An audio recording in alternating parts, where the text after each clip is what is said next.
মদিনায় রাসূলুল্লাহ সাল্লাল্লাহু আলাইহি ওয়াসাল্লাম যখন হিজরত করে গেছেন তখন মদিনার মধ্যে ইহুদিরা থাকতো। এই এখন যে ইসরায়েলের ইহুদি এদের পূর্বপুরুষ।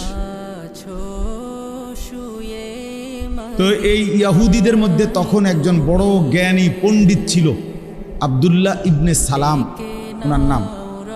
ইহুদি পণ্ডিত, ইহুদিদের ধর্মগুরু, অনেক বেশি জ্ঞানী ছিলেন তিনি। তো তিনি আসছিলেন নবীজি সাল্লাল্লাহু আলাইহি সাল্লামকে পরীক্ষা করতে, বিভিন্ন আসমানি কিতাব পিছনের। এই পণ্ডিত খুব জানতেন, তো উনি এগুলো ভাবছে যে এগুলো বিভিন্ন প্রশ্ন করে তছনছ করে ফেলবে, জিজ্ঞাসা করবে অনেক কিছু।